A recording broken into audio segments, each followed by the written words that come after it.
یہ ہر گھر کا مسئلہ ہے، چاہے کوئی دیندار گھرانہ ہے، ریلیجس فیملی ہے یا ریلیجس نہیں ہے، یہ مسئلہ ہر جگہ ہے، پڑھے لکھے ہیں یا ان پڑھ ہیں۔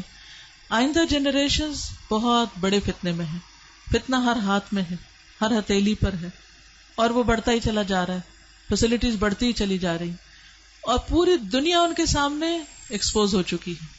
یعنی آپ کس کس چیز سے ان کو بچا سکتے ہیں، کس کس چیز سے چھپا سکتے ہیں، کس کس چیز سے روک سکتے ہیں، صرف ایک ہی حل ہے، اور وہ روک اندر ہو، اور وہی تقویٰ والی بات ہے کہ جب تک ان کے اندر خود اللہ کا ڈر نہیں آتا، آخرت کی فکر نہیں آتی، اس وقت تک کوئی باہر کی چیز اب ڈھکی چھپی رہ نہیں گئی کہ جس سے آپ کسی بھی طریقے سے ان کو بچائیں گے۔ پہلے یہ ہوتا تھا کہ فتنے محدود جگہوں پر ہوتے تھے، اچھی فیملیز جو ہوتی تھی اپنے بچوں کو وہاں تک جانے نہیں دیتے تھے، ان کو پروٹیکٹ کرتے تھے، لیکن اب وہ ایک ایک گھر کے اندر آ چکا ہے، اب آپ کہاں سے بچا سکتے؟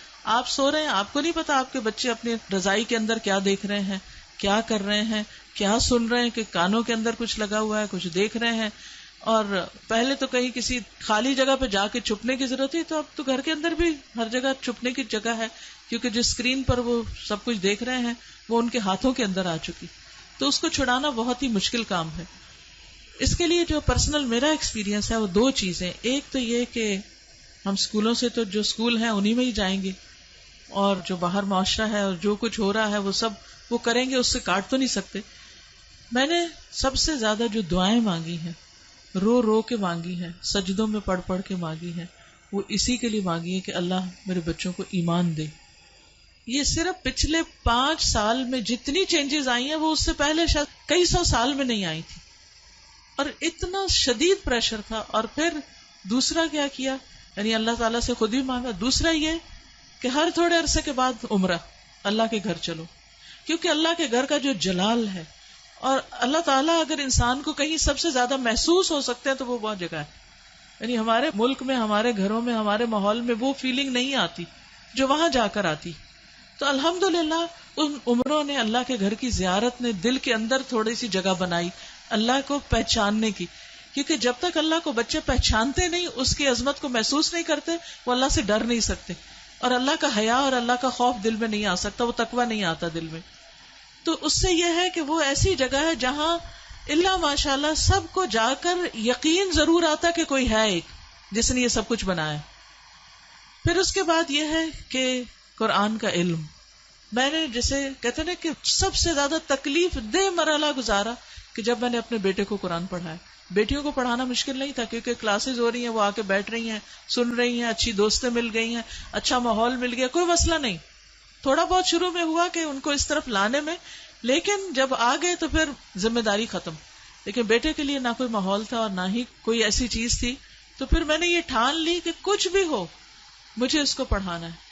وہ ایج ایسی تھی کہ جس میں کچھ نہ کچھ وہ سننے کے قابل تھا، ورنہ وہ ایج بھی گزر جاتی ہے تو پھر بچے وہ اتنا بھی نہیں سنتے۔ اور میں نے اپنی ساری مصروفیات کو سیکنڈری کر کے، حالانکہ میں انتہا درجے کی مصروف، گھر کی بھی ذمہ داریاں، باہر کی بھی، لیکن میں نے اس کو اپنی پرائرٹی نمبر 1 سمجھا کہ یہی بات جنہوں نے کی ہے کہ جب وہ مر جائیں گے تو پھر ان کا کیا بنے گا، یعنی ہمارے مرنے کے بعد تو جو ہوگا سو ہوگا، ان کے مرنے کے بعد ان کی قبروں کا کیا حال ہوگا اور ان کی آخرت کا کیا ہوگا۔ تو اللہ سبحانہ وتعالیٰ نے قرآن مجید میں فرمایا قوا انفسکم واہلیکم نارا، اپنے آپ کو اور اپنے گھر والوں کو آگ سے بچاؤ۔ ایمان والوں کو خطاب ہے کہ اے ایمان والوں اپنے بچوں کو آگ سے بچاؤ۔ تو اگر ساری دنیا کو بچانے کی فکر کر رہے ہیں تو اپنے بچے کو کیسے نہیں بچائیں گے؟